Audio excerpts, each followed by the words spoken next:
For gold, the price tumbled on Friday to near a 5-month low. Here to discuss is Peter Schiff, the CEO of Euro Pacific Capital. Peter, thanks for hanging with us. I know you were waiting there for a while. We appreciate it. For gold, that $1,300 price range was there for a long time. We kept seeing it for many months. But now, after Friday, when the price declined to $12.51 per ounce, its lowest since July, many are questioning whether any upward momentum is in sight. You know gold well. What's your take? Well, you know, the last few years you've seen gold sell off at the end of the year and then rally pretty strong in the new year. Because what happens is towards the end of the year, people get very optimistic about the future. Oh, things are going to get better. Growth is going to pick up. The economy is going to take off.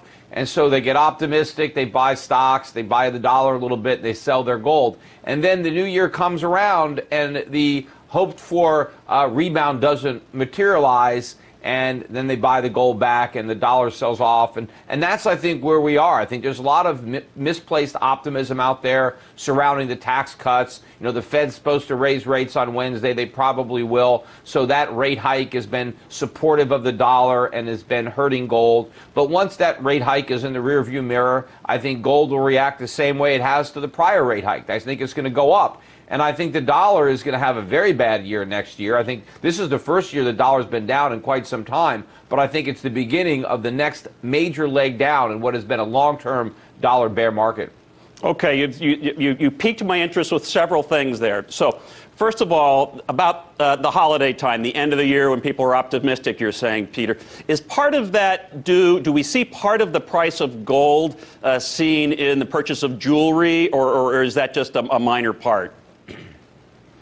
I think that's a minor part of it. You know, last year it was the optimism over Trump, right? Trump had just gotten elected and everybody thought, oh, this is going to be great. He's going to make America great again. We're going to get rid of, you know, we're going to shrink government. We're going to cut regulations. We're going to lower taxes. And so early in the year, it turned out that that wasn't the case. And, you know, now all of a sudden we're getting excited again because we're talking about tax cuts, but we're not talking about shrinking government. And as long as government gets more expensive, we have to pay for it. And if we're not going to pay for it with taxes, we're going to pay for it through debt and inflation, and that is what we're going to do. And that's going to be a more expensive way to pay for government than the taxes.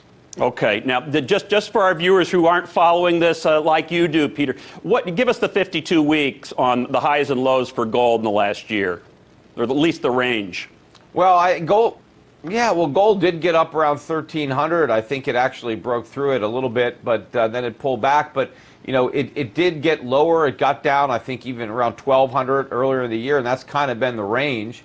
Yep. But, you know, I think that we bottomed out. Remember, gold bottomed out at 1,050 in December of 2015 when the Fed first raised interest rates, and everybody thought gold was going to tank when the Fed started to raise rates, and the first rate hike marked the bottom of gold. And since then, I think we've been building a base, but eventually we're going to take off, and we're going to take out the high from 2011, which I think was around $1,900. So once we really get through 1,350, 1,400, I think we'll have some clear sailing for much higher prices. Do you think that with the sort of accommodative monetary policy, and you're talking about the Open Markets Committee, the Federal Reserve's committee that meets on tomorrow, on Tuesday and Wednesday, and everybody is suggesting that they will go ahead and raise rates on Wednesday. Do you think that's already been baked into markets and also the price of gold, or do you think investors are still going to take some action Wednesday after the announcement and the rest of the week?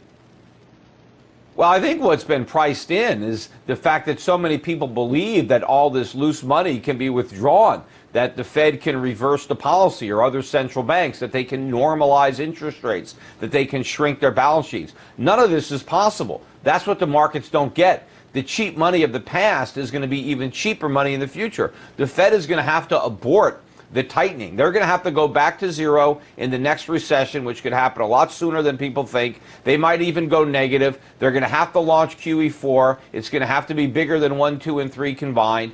When the markets figure this out, then it's a whole different game. And then, then you're going to start to see much bigger moves up in the price of gold and in other commodities as well. And that's when you're going to start to see real downward pressure on bond prices, when people realize how the central banks have lost control of this and that they have no ability to reverse course. And I assume that that statement about sort of the loose monetary policy isn't just about the Fed. I mean, it's the European Central Bank and the Bank of England. I mean, it seems like most of the central banks around the world have a fairly accommodative monetary policy right now, and that feeds into what you're saying, correct?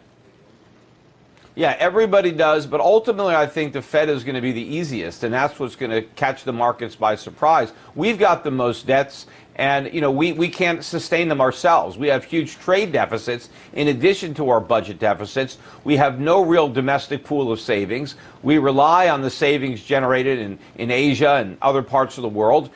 So we have to borrow money from the rest of the world to buy the products that the rest of the world produces. So we have these twin deficits, and I think America, more than any other country, is completely addicted to this cheap money. So while other countries may be able to raise rates, we're stuck. We're going to have to keep them lower longer than anybody else.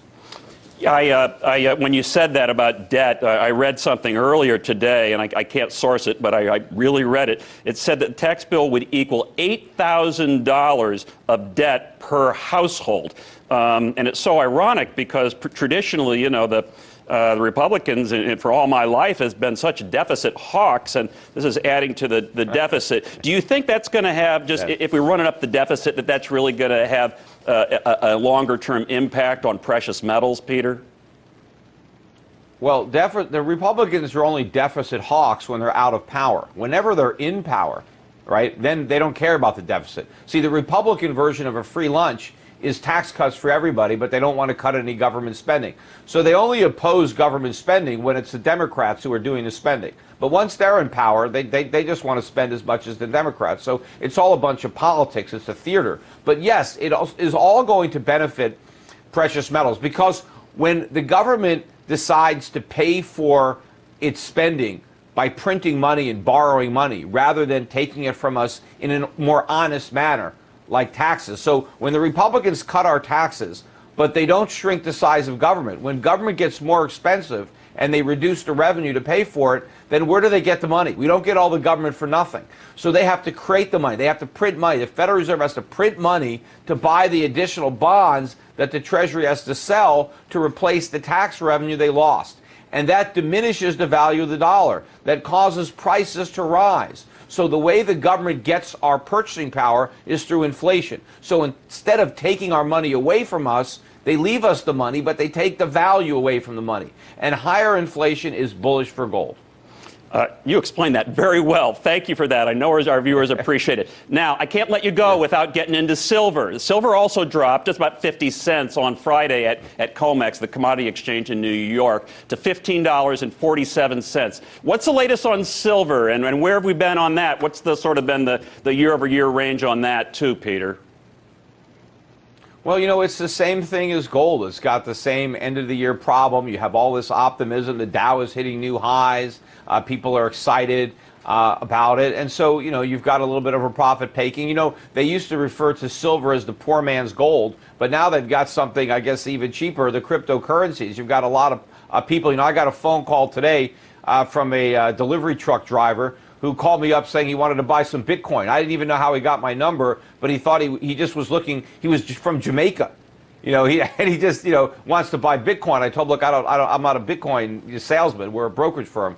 I told him, what to do. But, so instead of looking to buy silver, you got people buying some cryptocurrencies and, just spinning the wheel in that casino. Yeah, and look, I do get concerned. I'm not a money advisor or anything, but I've heard people talk about, mortgaging their house to invest in Bitcoin or taking out of their IRA, and boy, I sure wouldn't do that. I am reminded, Peter, that look. Go ahead.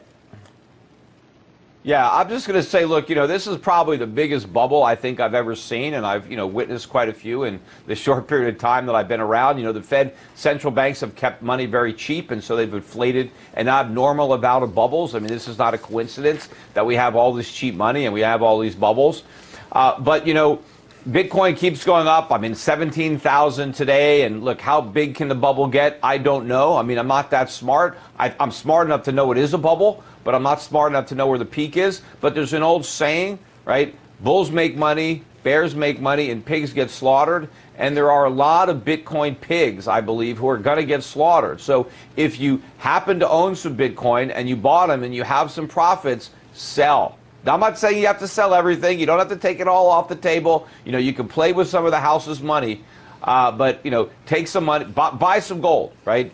Take some of your windfall and put it into something real. Because when the bubble stops and all the paper profits vanish, you want something more than memories to show for it. You just don't want to talk about what you could have done, what you should have done, and what you would have done. Yep. Right? Take some of those paper profits, turn some of it into gold, maybe buy something with it. Buy yourself, you know, something that you could enjoy. Don't let the house take it all away. Because that's what's going to happen, I think, to a lot of people. They get emotionally involved in this bubble. They think trees are going to grow to the sky, and they're not. This is no different than any other bubble, except maybe it's more irrational than most. Thank you, Peter. Got a bolt here, but thank you for that good investment advice. Thank you a lot. Peter Schiff, CEO of Euro Pacific Capital. You have a great day. Take care. Thank you.